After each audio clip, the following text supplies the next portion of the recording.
दिसंबर 2024 में आई कई media reports में ये बताया गया है कि इंडियन एयरफोर्स अपने तेजस मार्क 1 फाइटर्स को पाकिस्तान बॉर्डर्स पर डिप्लॉय करने वाली है। ये तेजस फाइटर्स तेजस मार्क 1 FOC यानी फाइनल ऑपरेशनल क्लियरेंस वर्जन की है। ये इंडियन एयरफोर्स की ऑपरेशनल कैपेबिलिटीज के लिए एक बहुत अच्छी न्यूज़ है और इसीलिए आज के इस गार्डिंग इंडिया के वीडियो में हम आपको इंडियन एयरफोर्स तेजस मार्क 1 FOC फाइटर्स को पाकिस्तान बॉर्डर्स पर डिप्लॉय करने के डिसीजन और इस फाइटर्स की सभी कैपेबिलिटीज के बारे में डिटेल्स में बताएंगे। तो स्टार्ट करते हैं फिर। तेजस मार्क 1 FOC वेरिएंट को पाकिस्तान बॉर्डर्स पर डिप्लॉय करने का ये डिसीजन इंडियन एयरफोर्स की एक इंपॉर्टेंट स्ट्रेटजी का पार्ट है, जिसमें 2028 तक इंडियन एयरफोर्स अपने सभी MiG-21 फाइटर्स को रिटायर कर देगी। ये इंडियन एयरफोर्स के लिए एक बड़ा स्टेप होगा क्योंकि इसके बाद इंडियन एयरफोर्स के सभी फाइटर्स जेट्स फोर्थ जनरेशन से ऊपर की जनरेशन के होंगे, जैसे कि Mirage 2000, MiG-21 UPG, Sukhoi 30 MKI और latest Dassault Rafale fighters. MiG-21 fighters jet 1963 में इंडियन एयरफोर्स की ऑपरेशनल सर्विस में शामिल हुआ था और पिछले 50 सालों से लगातार हमारे बॉर्डर्स की रखवाली कर रहा है। अभी इंडियन एयरफोर्स के पास 36 MiG-21 फाइटर्स हैं जो कि 2 स्क्वाड्रन्स में डिप्लॉयड हैं। इंडियन एयरफोर्स की MiG-21 की पहली स्क्वाड्रन है नंबर 3 स्क्वाड्रन कोबराज, जो बीकानेर राजस्थान में डिप्लॉयड है, और दूसरी नंबर 23 स्क्वाड्रन पैंथर्स, जो सूरतगढ़ राजस्थान में डिप्लॉयड है। ये दोनों फ्रंटलाइन एयरबेस हैं जो कि पाकिस्तान से होने वाले किसी भी एयर अटैक को जयपुर और जोधपुर पहुंचने से रोकता है। इसीलिए ये दोनों एयरबेस पर डिप्लॉयड MiG-21 फाइटर्स राजस्थान की सिक्योरिटी के लिए बहुत इंपॉर्टेंट है। इंडियन एयरफोर्स 2015 से ही MiG-21 फाइटर्स को रिटायर करने का प्लान कर रही है, लेकिन तेजस फाइटर्स के डेवलपमेंट में डिले होने के चलते अब तक राजस्थान में MiG-21 फाइटर्स ही डिप्लॉयड हैं।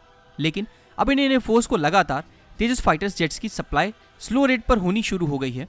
इसीलिए अब Indian air force number 45 squadron flying daggers को तमिलनाडु के सूलूर एयरबेस से राजस्थान में शिफ्ट करने वाली है। इसके बाद सूलूर एयरबेस में एक नई तेजस स्क्वाड्रन रेस की जाएगी, जिसमें लेटेस्ट तेजस मार्क 1A फाइटर्स होंगे। अब मैं आपको ये बताऊंगा कि इंडियन एयरफोर्स का Tejas mark 1 FOC fighters MiG-21 fighters से बहुत ही ज्यादा पावरफुल क्यों हैं। नंबर 1, मॉडर्न डिजाइन और टेक्नोलॉजी। MiG-21 फाइटर्स में 1950 की डिजाइन और टेक्नोलॉजी का यूज किया गया है और लगातार अपग्रेड होने के बाद भी अब इंडियन एयरफोर्स के latest MiG-21 bison fighter jets भी आज के हाई टेक्नोलॉजी वॉरफेयर्स में सर्वाइव नहीं कर पाएंगे। इसका सबसे बड़ा एग्जाम्पल है जब 27 फरवरी 2019 को पाकिस्तानी F-16 फाइटर्स को डिस्ट्रॉय करने के बाद भी ग्रुप कैप्टन अभिनंदन वर्धमान के MiG-21 बाइसन फाइटर्स को पुरानी टेक्नोलॉजीज के चलते पाकिस्तानी एयरफोर्स ने शूट कर दिया था। इसीलिए MiG-21 फाइटर्स आज के मॉडर्न वॉर्स के लिए फिट नहीं है। Number 2, increased payload capacity. MiG-21 bison fighters में 1300 किलोग्राम पेलोड ही लेकर जा सकते हैं, वहीं तेजस मार्क 1 FOC लगभग 4000 किलोग्राम पेलोड लेकर जा सकता है। इसका मतलब है कि तेजस मार्क 1 MiG-21 से 3 गुना ज्यादा पेलोड लेकर जा सकता है। इसके चलते Tejas mark 1 FOC fighters MiG-21 से बहुत ज्यादा वेपन्स लेकर जा सकता है। Number 3, stealth technology. MiG-21 bison की बॉडी एल्यूमिनियम मेटल की बनी होती है, जिसके चलते इसका राडार क्रॉस सेक्शन ज्यादा है। वहीं तेजस मार्क 1 FOC फाइटर्स की बॉडी का 90% एरिया कंपोजिट मटेरियल से बना है, जो कि राडार क्रॉस सेक्शन कम करता है और स्टेल्थ कैपेबिलिटीज बढ़ाता है। अपने एडवांस इलेक्ट्रॉनिक वॉरफेयर सिस्टम्स और काउंटर मेजर्स डिस्पेंसर्स के चलते इस एयरक्राफ्ट को ट्रैक करना एनिमी के लिए बहुत मुश्किल होता है। Number 4, improved weapon options. MiG-21 bison सिर्फ 2 एयर टू एयर मिसाइल लेकर जा सकता है। पहली R-73S क्लोज रेंज मिसाइल्स और दूसरी R-27 मीडियम रेंज मिसाइल्स। ये दोनों मिसाइल्स रशिया की बनी हुई हैं और अब ये बहुत पुरानी हो चुकी हैं। एक लेटेस्ट फाइटर्स जेट होने के चलते तेजस मार्क 1 FOC फाइटर्स में इंडियन अस्त्र मार्क 1, इसराइल की डर्बी बियॉन्ड विजुअल रेंज यानी BVR मिसाइल और ब्रिटेन की बनी हुई ASRAAM short range air to air missile लगी हुई है। ये सभी मिसाइल्स लेटेस्ट जनरेशन्स की हैं और किसी भी पाकिस्तानी फाइटर जेट को आसानी से डिस्ट्रॉय कर सकती हैं। Number 5, increased pilot safety. MiG-21 bison में अभी तक पुराने जमाने की डायल वाली एनालॉग कॉकपिट का यूज होता है और इसकी इजेक्शन सीट भी पुराने डिजाइन की है। मैं आपको ये बताना चाहूँगा कि इंडियन एयरफोर्स में MiG-21 का सेफ्टी रिकॉर्ड्स इतना खराब है कि इसे इंडियन मीडिया में फ्लाइंग कॉफिन्स भी कहा जाता है। तेजस मार्क 1 FOC में advance ejection seat systems, latest glass cockpits और सेंसर्स लगे हैं जो पायलट की सेफ्टी को काफ़ी बेहतर बनाते हैं। इसीलिए तेजस मार्क 1 FOC फाइटर्स के आने के बाद इंडियन एयरफोर्स के पायलट्स बहुत खुश हैं क्योंकि MiG-21 जैसा ओल्ड फाइटर जेट रिटायर हो जाएगा। Number 6, easy maintenance. एक पुराना फाइटर जेट होने के चलते MiG-21 बाइसन का मेंटेनेंस मुश्किल है और बहुत महंगा भी है, क्योंकि MiG-21 के स्पेयर पार्ट्स आसानी से नहीं मिलते हैं।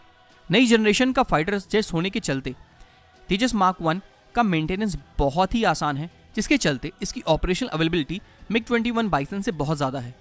तेजस मार्क 1 FOC फाइटर्स की सभी डिटेल्स को कवर करने के बाद मैं आपको अब ये बताना चाहूँगा कि पाकिस्तान बॉर्डर पर तेजस मार्क 1 FOC फाइटर्स का ये डिप्लॉयमेंट इतना इंपॉर्टेंट क्यों है। पाकिस्तान बॉर्डर के पास तेजस मार्क 1 FOC को डिप्लॉय करना इंडियन डिफेंस को बहुत स्ट्रांग बना देगा। तेजस फाइटर जेट में मल्टी रोल कैपेबिलिटीज़ है जो कि इसे अलग अलग मिशंस में यूजफुल बनाती है, जैसे कि एयर सुपीरियरिटी मिशंस, जिसमें तेजस अपनी BVR मिसाइल्स का यूज़ करते हुए एनिमी फाइटर्स को डिस्ट्रॉय कर देगा, और ग्राउंड सपोर्ट ऑपरेशंस, जिसमें Tejas fighters jet precision guided munitions के साथ ग्राउंड फोर्सेस को सपोर्ट कर सकता है। तेजस मार्क 1 FOC फाइटर का पाकिस्तान बॉर्डर पर डिप्लॉय होना इसे देसी फाइटर में इंडियन एयरफोर्स के बढ़ते हुए कॉन्फिडेंस को दिखाता है, जो कि इंडियन डिफेंस सेक्टर के लिए बहुत अच्छी न्यूज़ है। आखिर में मैं आपको टीम गार्डिंग इंडिया की तरफ से यह बताना चाहूँगा कि तेजस मार्क 1 FOC फाइटर्स का पाकिस्तान बॉर्डर पर डिप्लॉयमेंट एक बहुत अच्छी न्यूज़ है। इस डिप्लॉयमेंट से न सिर्फ राजस्थान बॉर्डर्स पर होने वाले किसी भी पाकिस्तान अटैक से बचाएगा, बल्कि इंडियन एयरफोर्स को पुराने MiG-21 फाइटर्स को भी रिप्लेस करने में मदद मिलेगी। हम ये उम्मीद करते हैं कि फ्यूचर में तेजस फाइटर्स का सबसे लेटेस्ट वेरिएंट यानी कि तेजस मार्क 1A भी पाकिस्तान बॉर्डर पर डिप्लॉय किया जाएगा, जिससे इंडियन एयरफोर्स की पावर और भी बढ़ जाएगी। इसी के साथ इस वीडियो को हम यहाँ पर एंड करते हैं। वीडियो अगर आपने यहाँ तक देखा है तो लाइक, शेयर और चैनल को सब्सक्राइब करना अति आवश्यक है। हम आपके लिए इसी तरह डिफेंस रिलेटेड वीडियोस लाते रहेंगे। मिलते हैं आपसे फिर एक नई वीडियो में। जय हिंद।